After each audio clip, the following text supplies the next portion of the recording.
The garage door rattled shut behind me, the sound echoing through the house like a warning. I stepped inside with my keys still in my hand, the metallic clink against my palm louder than it should have been. Something was off. The air carried no warmth, no faint music from the kitchen speaker, no scent of dinner on the stove, just silence. Jessica stood near the archway that led to the living room, her body stiff, her eyes locked on mine in a way that felt less like recognition and more like an ambush. She wasn't wearing her usual work clothes. No blouse, no heels, nothing that suggested she'd come straight from the office. Instead, she wore one of those plain t-shirts she usually reserved for cleaning days, except it was spotless, pressed, deliberate. Her arms were folded tightly across her chest as if she needed a barrier between us. I tried to break the tension with a half-smile, some stupid line about traffic being a nightmare, but she didn't even blink. Her lips moved slowly, deliberately, before sound finally came. "There's something you need to know." My stomach dropped so violently it felt like the floor gave way. Her tone wasn't one of confession, or apology, or fear. It was cold, rehearsed, calculated, like she had been waiting for me to walk through that door just so she could detonate the sentence and watch me scramble through the pieces. I didn't move closer. I didn't even set my keys down. I just stood there, a couple of feet inside the doorway, pulse racing, eyes darting to the small details I never would have noticed on any other night. Her phone wasn't on the counter where she usually tossed it. It was hidden, nowhere in sight.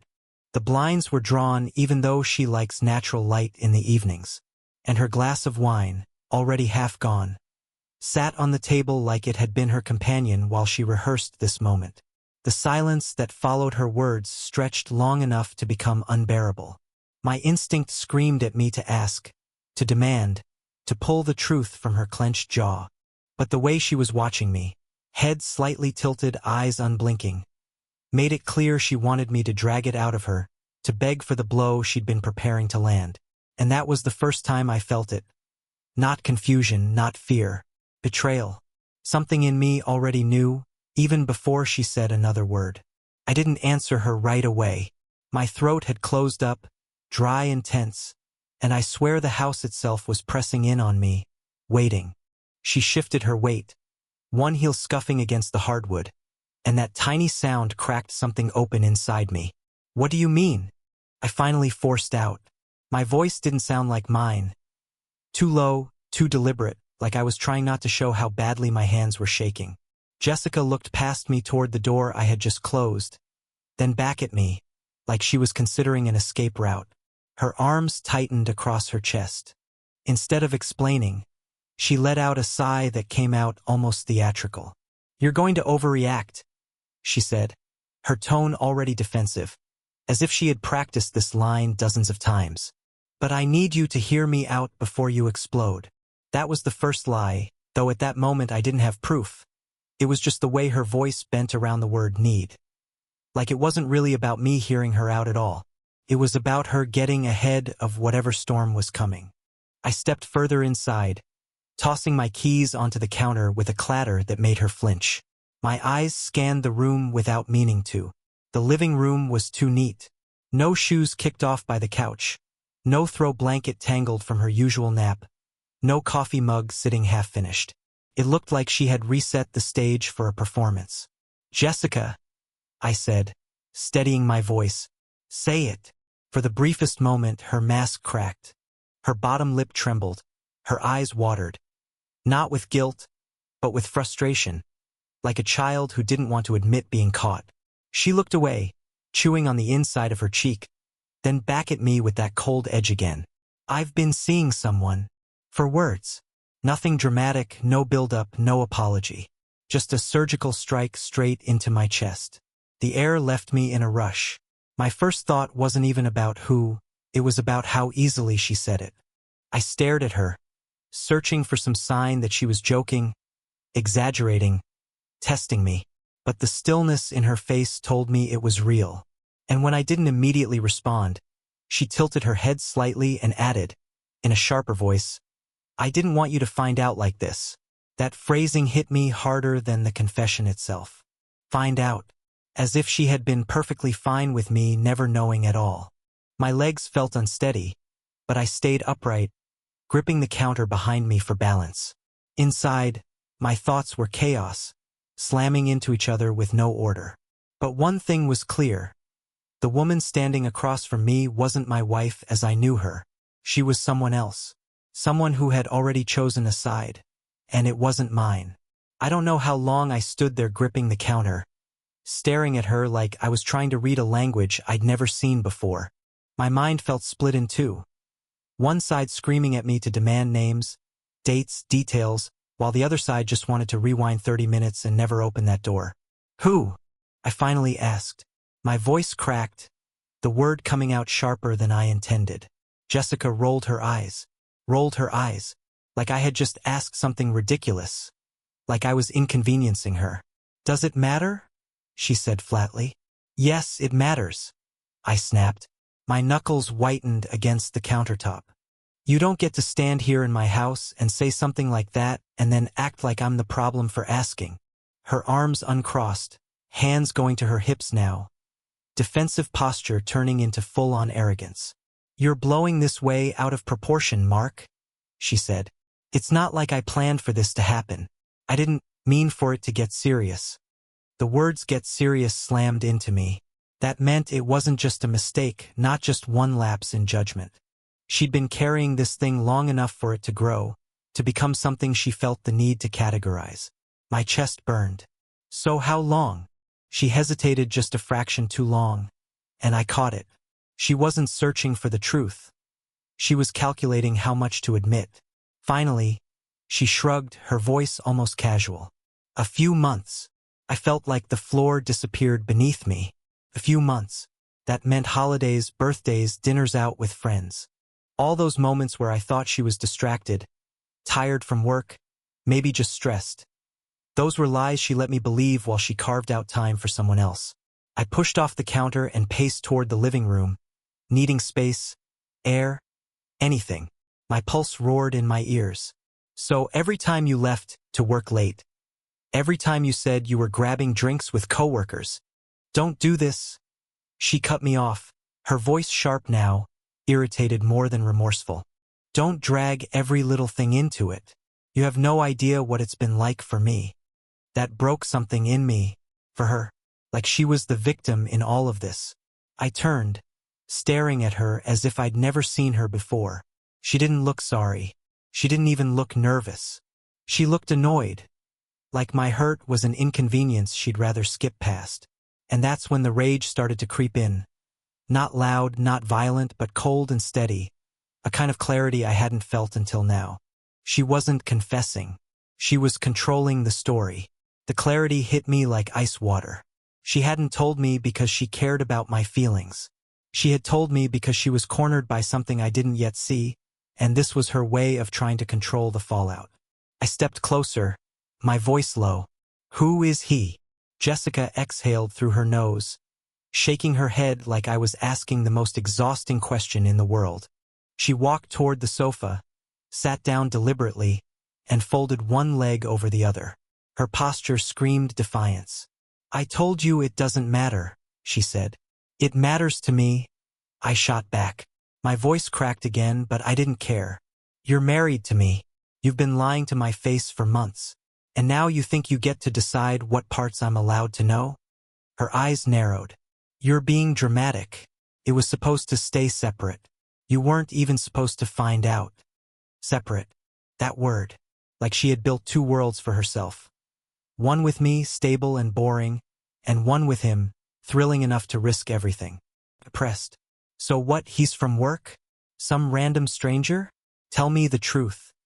Jessica's lips curled into a small, bitter smile. Not apologetic. Not remorseful. Amused. You've met him. The room tilted. My pulse spiked.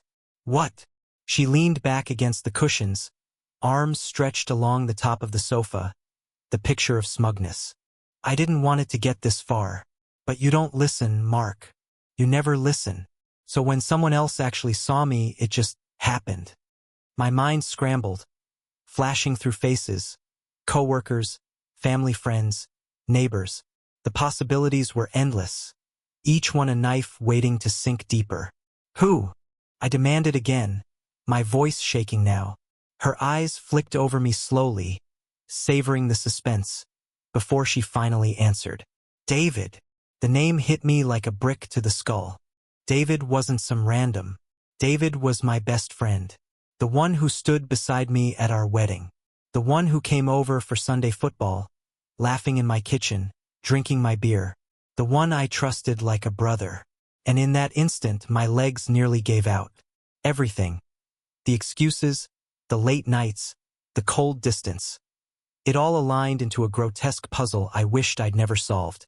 Jessica didn't flinch at my silence. She just watched me unravel, her expression hard, unyielding, almost satisfied. The sound of his name rattled in my skull like an alarm I couldn't shut off. David, my friend, my brother in everything but blood. Memories flooded in. Our college years, late nights on the porch with beers, him showing up when my dad passed away, helping me move furniture into this very house. And now I was standing in the ruins of all of it because my wife had decided he was the one who saw her. I stumbled back, gripping the edge of the wall for balance. My voice came out hoarse. You're lying. Jessica tilted her head with a cruel sort of calm, her eyes glinting like she enjoyed dragging this out. Why would I lie about that? I could hardly breathe. The thought of the two of them together, laughing behind my back, sharing secrets, touching each other in ways that should have belonged only to us. It made my stomach churn. I wanted to shout, to throw something, to shatter the smug look plastered on her face. But I froze instead, stuck between disbelief and the sickening truth. How long? I forced out again, my voice barely more than a growl.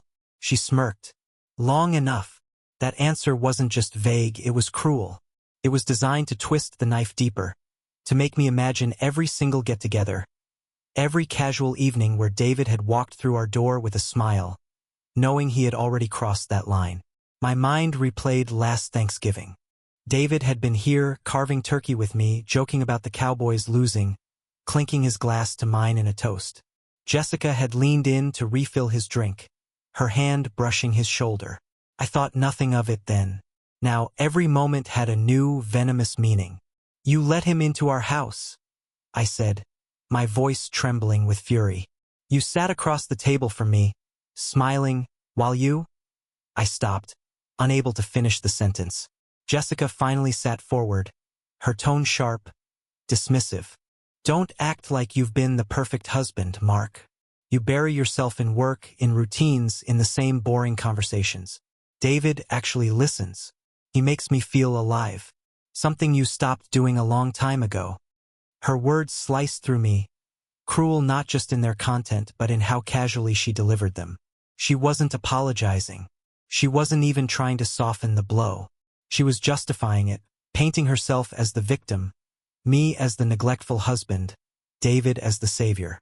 And in that moment, something inside me hardened. The shock was still there, the pain raw and overwhelming, but a new clarity was forming. She wasn't just cheating. She was rewriting our entire marriage to excuse it. Her words rattled around inside me like glass breaking in slow motion. She had the audacity to sit there, my wife, the woman I'd built a life with, and not only admit what she'd done, but twist it until somehow I was the one at fault. I paced the room, trying to ground myself, but the images kept coming. David on my couch. David standing next to me at the grill last summer, flipping burgers while Jessica brought us beers, smiling at him with that secret spark I'd been too blind to notice. David laughing when we played cards at the kitchen table, his hand resting just a little too close to hers. Every memory felt poisoned now, as if they'd been mocking me in plain sight. You know what's insane? I finally said, turning on her. My voice was louder than I meant, sharp enough to make her blink. I would have taken a bullet for that man. I trusted him with my life. And you let him into our bed. Jessica's expression flickered, but only for a second. Then the mask returned, colder than ever. Don't be dramatic, she said, her tone clipped, patronizing. You act like this was about you. It wasn't. It was about me finally feeling. Don't you dare! I cut her off, stepping closer. My chest heaved with anger I could barely contain. Don't you dare stand there and act like this was some spiritual awakening. You betrayed me. You betrayed everything we built. And you let him, of all people, be the one you did it with. Her lips curved into a tight smile, the kind you give when you've won an argument. Maybe if you had paid more attention, I wouldn't have needed to look somewhere else. The words hit harder than the confession itself. That was the moment I realized she wasn't just unfaithful. She was cruel. She wanted to break me down, to make me believe her betrayal was my fault, that I had somehow handed her over to my best friend. My hands shook, but my voice steadied. No, you don't get to rewrite this. You lied. You snuck around. You laughed in my face while you built an entire second life right under my nose. That's not my fault. That's who you are. For the first time, her composure cracked. Her eyes narrowed, her jaw tightened, and she looked almost exposed. But instead of softening, she lashed out. You think you're so perfect, Mark? You think you're some saint? You've been a paycheck with shoes for months. That's all. David actually makes me feel like a person, not a house ornament you dust off when you remember I exist. It was venom, pure and calculated. But as the words settled, I realized something. She wasn't trying to justify anymore. She was trying to crush me. And that's when I knew this marriage wasn't just damaged. It was already dead. The room felt smaller, tighter, like the walls were closing in. Her words still rang in my ears, paycheck with shoes. That was all she thought I was after everything. I stared at her, this woman I thought I knew, and realized I had been living beside a stranger. My chest was pounding, but my voice came out low, steady, colder than I'd ever heard it before. So that's it, I said. You've been waiting for this moment. You wanted me to know, not because you regret it, but because you think you've won. You and David both. Jessica's eyes didn't flinch. If anything, she leaned into it, like my anger was fuel for her. I don't need to win, Mark. I just need to stop pretending. You don't see me. You never have. He does. That's the truth, whether you want to hear it or not. I laughed then. Harsh, bitter, broken. Stop pretending? You've been lying to me for months, maybe longer. Don't act like you've suddenly found religion in honesty. You're still pretending. Pretending that this was about being seen. This was about you being selfish, Jessica. Nothing else. For the first time, I saw a flicker of something in her expression. Anger, but mixed with defensiveness. She didn't like that I wasn't collapsing under her words. She wanted me crushed, begging, broken. Instead, I stood there with the weight of betrayal burning inside me, but my spine straightening. You know what the worst part is? I continued, stepping closer, locking my eyes on hers. You didn't just betray me. You destroyed 2 lives at once. Mine and the friendship I had with David. You burned it all down for what? A few secret thrills? A chance to feel young again? You think that's worth it? Her nostrils flared, her jaw set. She didn't answer, and that silence was louder than any excuse she could have given. I shook my head, feeling something shift inside me. The grief was still there, but beneath it was resolve. No more excuses, no more lies. I see you now, Jessica. I see exactly who you are. And I swear, I'll never look at you the same way again.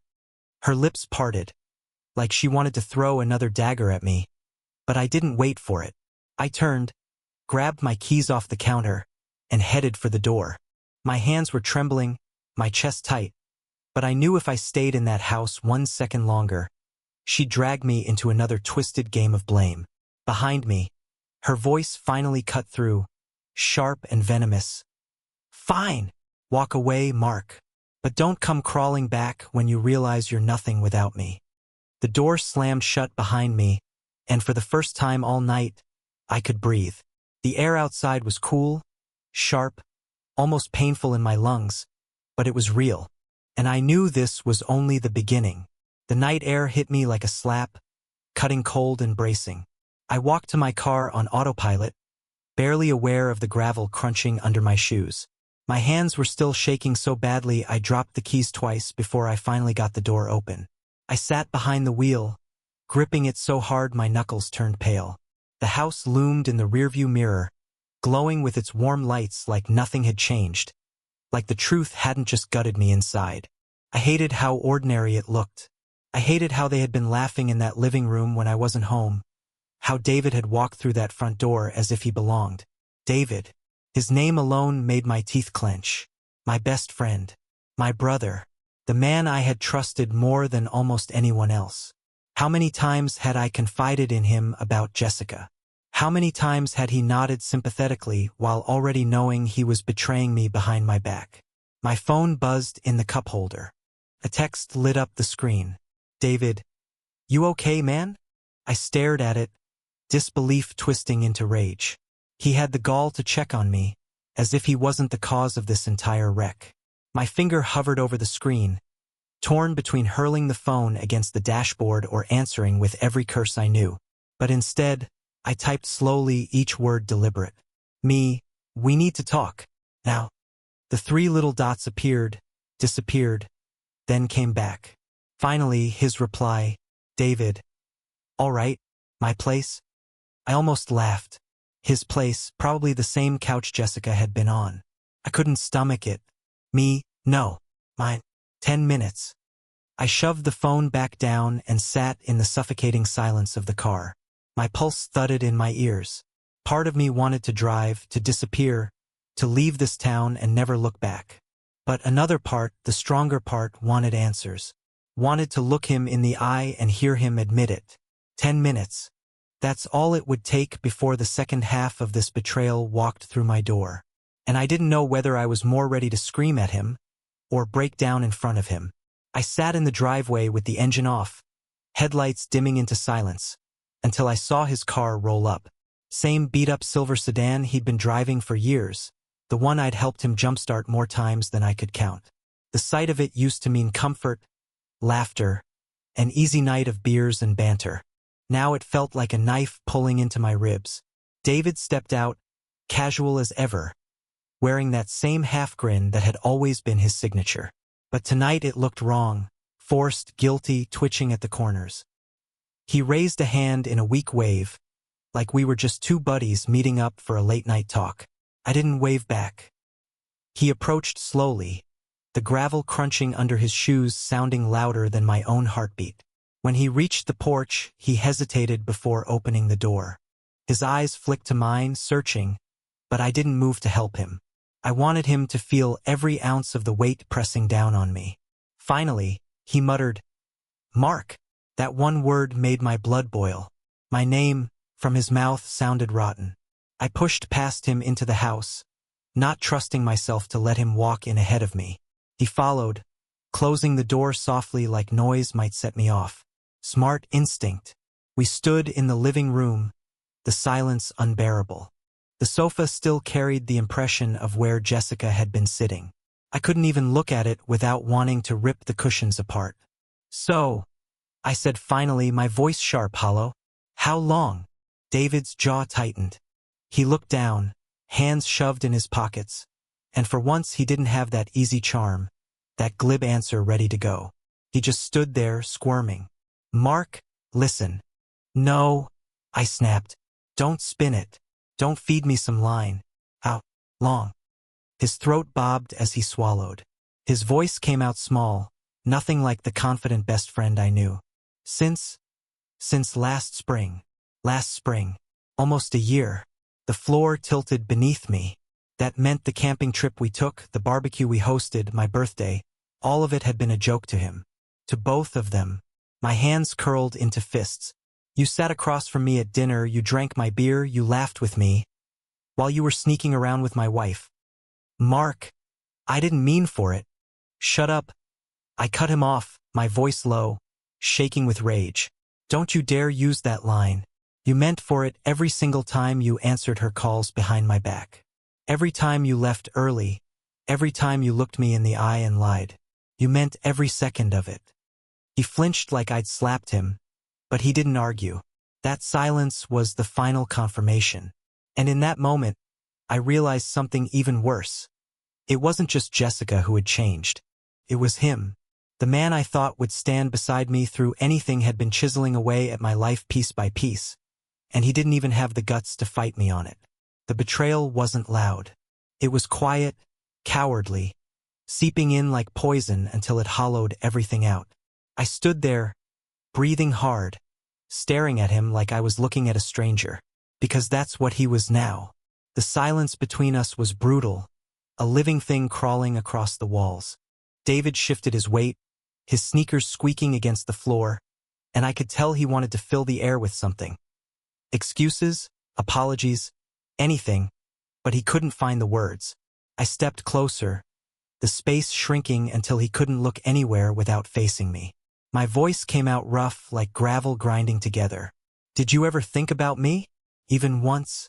When you were sneaking behind my back, when you were touching her, when you were sitting here in this house? Did you ever stop and think, this is my best friend I'm destroying? His eyes darted, his mouth opening, closing. Finally, he said, Mark, I swear, I didn't want to hurt you. It just happened. That phrase again.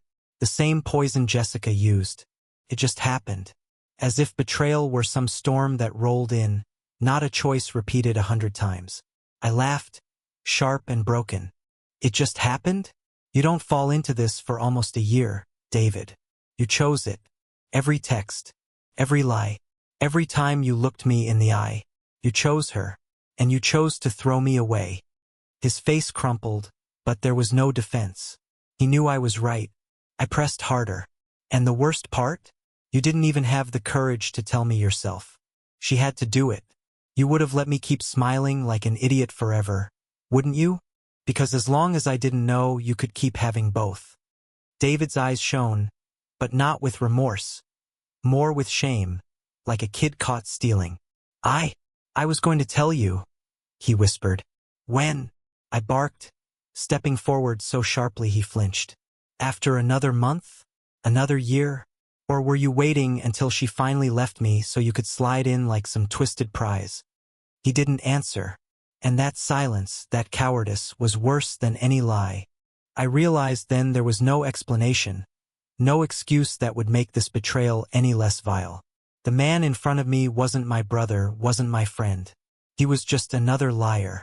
I turned away, pacing, my heart hammering against my ribs. I wanted to hit him, to unleash everything boiling inside me, but I didn't. Instead, I grabbed the photo frame off the shelf. One from a summer barbecue where the three of us stood smiling like fools, arms around each other, and I hurled it into the wall. Glass shattered, pieces scattering across the floor like the last fragments of what I thought my life was. David flinched, but I didn't even look at him. My voice was low, steady, final. Get out. He hesitated, shifting like he might argue, but I spun on him, my glare pinning him in place. Get. Before I do something I regret. This time he obeyed. He slipped out the door without another word, and the slam echoed through the house like a coffin lid closing. And then it was just me.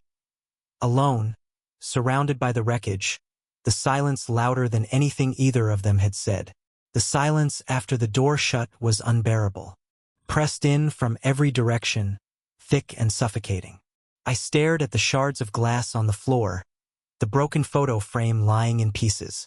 Our faces, mine, Jessica's, David's, were frozen in that fake happiness, smiling like we were invincible. Now the picture was cracked straight through the middle, splitting me from the two of them. Fitting. I sank onto the edge of the sofa, my hands pressed against my face. The smell of Jessica's wine glass lingered in the air. I hated that I could picture her here with him, laughing, whispering, touching. Every corner of this house felt contaminated. For the first time since this all started, the tears finally came. Hot, angry, humiliating tears. Not just because of her. Not just because of him. But because everything I thought was solid marriage, friendship, loyalty was gone. A whole decade of my life felt wasted in a single evening. I don't know how long I sat like that, letting it all flood through me. Anger, grief, disbelief. They crashed into each other in waves, leaving me gutted and exhausted. My phone buzzed again, but I didn't look. Couldn't. If it was Jessica, I didn't want to hear more excuses. If it was David, I didn't want to see another coward's apology.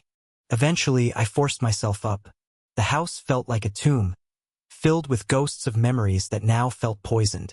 Every photo on the walls, every trinket we bought on vacations, every little reminder of our life together. It all mocked me. I walked into the bedroom. Our bed sat neatly made, pillows arranged the way she liked them. I couldn't even look at it without my stomach twisting. How many times had she thought of him here? Or worse, I cut the thought off before it swallowed me whole. Instead, I grabbed a duffel bag from the closet and started shoving clothes into it. Shirts, jeans, whatever I could reach. I didn't fold a thing. I just stuffed until the zipper strained. My hands moved on instinct because my brain was too fogged to plan. When I finally stepped back into the living room, bag in hand, I realized this was the first real decision I'd made since the night imploded. I wasn't staying here. Not another minute. This house wasn't mine anymore. It was theirs. And I refused to sleep another night inside their lie. The night air hit me like a second wave when I stepped outside with the duffel bag slung over my shoulder. It was quiet on the street, just the hum of a distant car and the occasional rustle of wind through the trees. Normal. Too normal, considering my entire life had just collapsed. I tossed the bag into the back seat of the car and sat behind the wheel, staring blankly at the dashboard. For a long moment, I didn't even start the engine. I just sat there, letting the silence press in, asking myself over and over, what now? Home wasn't home anymore. My wife wasn't my wife. My best friend wasn't my friend. Everything familiar had turned toxic in the space of a single night. My phone lit up on the passenger seat. Another text from Jessica. I didn't open it. I couldn't stomach more of her words. More twisting, more venom, more attempts to drag me back into her narrative. A second text came seconds later, then a third. Finally, one from David. I turned the phone face down and left it buzzing against the seat until it went silent. For once, their voices didn't matter. I started the engine and pulled away from the curb. The streetlights stretched out ahead of me, and I realized I didn't know where I was going. A hotel? My brother's place 2 towns over? Somewhere far enough that I couldn't smell her perfume on my clothes or see David's smug half-smile when I closed my eyes. I drove with no destination, just the steady rhythm of tires on asphalt. For the first time all night, the air felt clean. Painful, raw, but clean. Somewhere between the long stretches of empty road, the weight of everything began to settle into something quieter. The grief was still there, sharp and unrelenting, but underneath it was a small flicker of something else. Resolve. I couldn't fix what was broken. I couldn't unhear her words, unsee David's guilt, or rewind the clock to before I knew. But I could choose what came next. And for the first time since this nightmare began, that choice belonged to me. I gripped the wheel tighter, eyes fixed on the dark road ahead. The past was gone. What mattered now was how I walked out of it. The highway stretched out endlessly, black ribbon against the night sky. I rolled the windows down and let the wind tear through the car, sharp and cold, carrying away the stale smell of that house. Every mile I put between myself and Jessica felt like a mile closer to breathing again. I pulled off at a rest stop around midnight. The parking lot was mostly empty, just a few semis idling under buzzing fluorescent lights. I sat on the hood of my car with a bottle of water from the vending machine, staring at nothing. My mind kept replaying the night, the look on Jessica's face when she said his name, the shame on David's when he couldn't even fight back. Each memory cut deep, but instead of dragging me under, they started to sharpen me. The truth was brutal, but it was clean now. No more pretending, no more excuses. They had shown me who they really were. And once you see someone clearly, you can't go back to the fog. I pulled out my phone.